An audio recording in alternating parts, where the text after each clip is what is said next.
Uh, Today I want to ask you a very important question. Are you an Omenuko? Do you know Omenuko? It's the first novel written in Igbo, published in 1933. Now, it's the story of somebody that really existed. But the issue here is not the person. It's not the Omenuko of those days. It's what the preface to Omenuko said. The writer, Peter Wana, asked and said, you will go out, that's a paraphrase of it, you go out of your place, you migrate, you think it's all okay, and eventually after many days you realize that the message you get from the body language, from the circumstances is you're not really welcome. And then you pack your stuff, your things, and go back home. And the welcome you receive there will make you forget all the ups and downs and all the struggles and difficulties of your travels. And you make a difference in your hometown, just like Omenuko did. I translated that novel into French, and it's now published in France, 2010. But my point is, why do you want to get out of your country? Why do you want to get out of Nigeria? Fellow Nigerians, I want to tell you my own story and tell you the truth about migration. Things are not the way they look. There is a mirage, a lie that pushes people to get out of their place. I'm glad I never wanted to go out of Nigeria. I traveled out by force. In fact, I was sent. But I want to warn you before you jump. Where you are, in your home country, you benefit from a multifaceted support. You have your extended family with its ups and downs, yes, but it's still family. You have colleagues, you have co-workers, you have a lot of people that may respect you, especially if you are a bit older than them. You have an environment you can read and understand.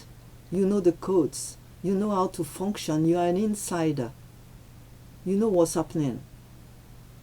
Even when it's difficult, you know how to cope because you have learned the skills. You have all this at your fingertips. You have an appreciation from people. In Nigeria, we have a lot of support from the society. If you are a lecturer or a teacher, you have opportunities to share outside your place of work. You can make a difference in your quarter, in your town, in your village, in your state, and maybe eventually nationally.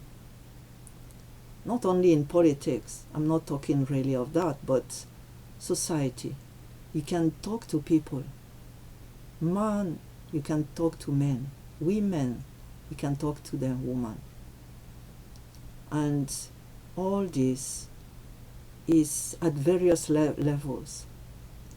Now you live, and at the border you lose everything. Everything of that. You can't carry any of it.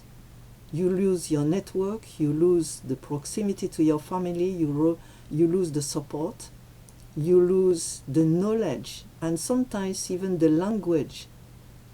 I remember somebody writing his memoirs, a Nigerian living in the States, that was saying that he had to unlearn all his habits. He had to stop greeting people on the way. He had to stop laughing the way he laughed freely in Ibadan. He had to unlearn all the ways he expressed himself so that he could fit into the other society.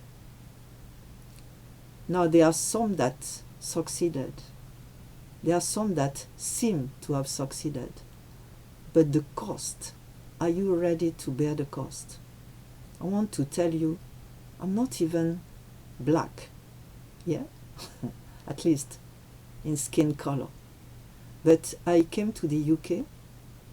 I was sent. I didn't choose to come, but I had to struggle. It took me more than 6 months to get a place to live. And I was legal. I was not an illegal immigrant. I am French by nationality, and I entered the UK as part of the European Union. Yet, people continued making derogatory comments to me. And even those that were friendly had absolutely no clue to what I was experiencing and feeling. Arriving in a place in November, and I remember on December 24, people say, Happy Christmas. And then I went back with the children to a cold place because we couldn't even afford to warm the place properly. At first, we had only 1 blanket for 5. We were struggling. Very, very little was offered. We just managed, like they say in Nigeria. And it took me not 6 months, not 8 months, 10 years before I got a full-time job. And yet, when I left Nigeria, I was a university professor. I don't regret leaving because I left on a mission. I'm a missionary. And left to me, I would have stayed in Nigeria. I left, but I want to warn anyone that decides to live on their own. If you have not been sent, you are getting nowhere. I met Nigerians that crossed the Mediterranean Sea in dinghies, became illegal immigrants in different countries, moving from one country to the next, looking for a place to perch. Got to the UK, and the streets are not made of gold. The society leaves you in between. They don't offer you the job of your dream. From professor, I became a cleaner in a school, and people had absolutely no idea what I was doing before. They didn't ask. That was the only job I could find for a start. And it took me 2 years to get a job, part-time. And for 10 years, I was working like that. At a point, I was working in 3 different universities in the week to make ends meet. And my students didn't know what was happening. They appreciated my lectures, obviously, but they didn't know that I was struggling with life. It was very difficult. Thank God that my God is faithful. The one that sent me here supported me, helped me cope, and gave me a heart that understands those that are now struggling because they came from somewhere else. But I want to warn you, your network will be difficult to rebuild. Your finance may really struggle. Your identity will be put in question. At a point, you may wonder who you are. Your language will never be the same, and you will be struggling with foreign languages that cannot allow you to express your deepest thoughts. You will be having difficulty relating to people, and many Nigerians in the UK are just living in reconstructed Nigeria parts. They're just staying like a village people, meeting only Nigerians at church, and that is all. They don't mix with the society. Somebody talks we and them, no mixing, because they don't understand each other. And people will not facilitate your integration. They are not doing that. It's up to you.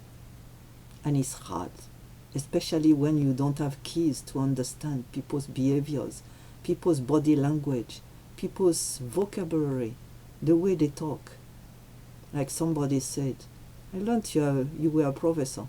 Well, I guess there are different types of professorships, and frack, that's it for you. Now, what will you do next? The worst you have to think about is when you build a family abroad, what will happen to the children? There are many Nigerians now in the UK that are sending their children back in Nigeria to get a proper education and a proper behavior teaching, because it's cheaper to have your children educated in Nigeria in good schools, private schools possibly, than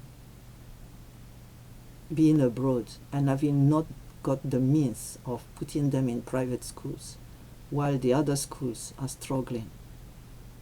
And I'm not talking of those taboo behaviors that are now the order of the day in the UK and other countries, whereas Nigeria is still standing tall on its feet. So weigh everything, don't rush, and God bless you.